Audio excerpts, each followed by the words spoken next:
समारोप प्रसंगी एक अभियान आपण सुरू केलेलं आहे, डीप क्लिनिंग ड्राईव्ह। हे अभियान मुंबईतून सुरू झालं, आज ठाण्यामध्ये त्याला सुरुवात होते आहे।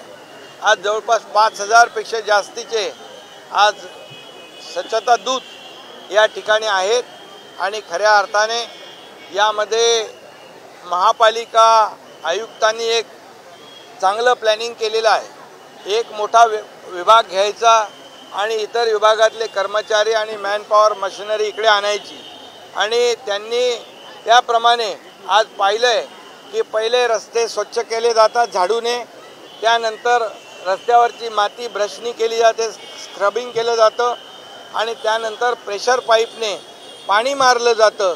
अशा प्रकारची संकल्पना आहे आणि त्यामुळे आजच्या या अभियानामधून हे अभियान आजपासून 24 फेब्रुवारीपर्यंत हे सुरू राहणार आहे।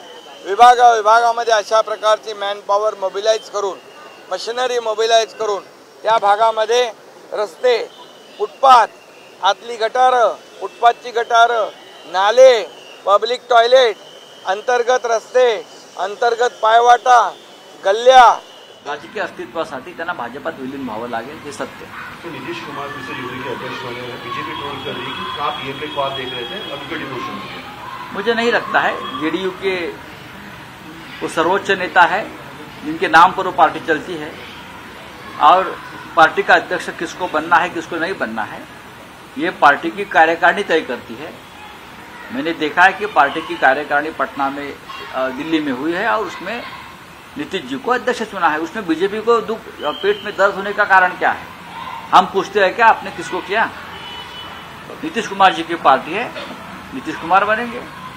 शिवसेना किसको अध्यक्ष करना है, प्रमुख करना है, शिवसेना तय करेगी। कांग्रेस पार्टी का निर्णय कांग्रेस करेगी। चलिए, नाशिकमधून वसूलसाठी भाजप कोण त्यागी आणि खऱ्या अर्थाने आपण त्या बदलाची सुरुवात पाहिलेली आहे। आज इथे बघा एक चौक, भव्य दिव्य असा चौक उभा केलेला आहे। आज अनेक ठिकाणी अशा वास्तू ठाण्यात उभ्या राहिलेल्या आहेत आणि म्हणून स्वच्छता अभियानामध्ये सर्व जे काही NGO या ठिकाणी सामील झालेले आहेत त्या सगळ्यांचं मी मनापासून स्वागत करतो। आणि खरं म्हणजे या स्वच्छता अभियानाचा खरा हिरो कोण असेल तर यामध्ये साफसफाई कर्मचारी हा या स्वच्छता अभियानाचा खरा हिरो आहे आणि म्हणून त्यांनी देखील उत्स्फूर्तपणे आज ठाण्यामध्ये स्वच्छ अभियानामध्ये झोकून देण्याचं ठरवलेलं आहे। ज्या ठिकाणी वर्षानुवर्ष कचरा पडला होता तिथं कुणी पाहिलं नव्हतं, आज पाईपलाईनचा परिसर आपण पाहिलेला आहे। त्या ठिकाणी होणारी रोगराई यामुळे रोगराई दूर होईल, ठाणं स्वच्छ, सुंदर आणि निरोगी ठाणं होईल, प्रदूषणमुक्त ठाणं होईल। अशा प्रकारचं ठाणं लोकांना अपेक्षित आहे। हे फक्त मुख्यमंत्र्याचं अभियान नाही, हे महापालिकेचं अभियान नाही, राज्य सरकारचं अभियान नाही, तर लोकांचं अभियान आहे।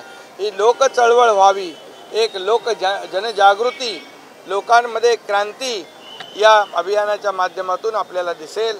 अशा प्रकारचं अभियान आज सुरू झालेलं आहे। हा टप्प्याटप्प्याने संपूर्ण राज्यभर हे डीप क्लिनिंग ड्राईव्ह हे अभियान जे आहे हे राज्यभर चालणार आहे। संपूर्ण महाराष्ट्रामध्ये याचा इम्पॅक्ट स्वच्छ महाराष्ट्र, स्वच्छता अभियान याच्या माध्यमातून होणार आहे। कारण आम्ही महापालिकांमध्ये देखील स्वच्छतेमध्ये स्पर्धा लावलेल्या आहेत, नगरपालिकांमध्ये स्वच्छतेबाबतीत स्पर्धा लावल्या आहेत, चांगली मोठी मानाची बक्षिसं लावलेली आहेत, जेणेकरून या ठिकाणी सगळ्या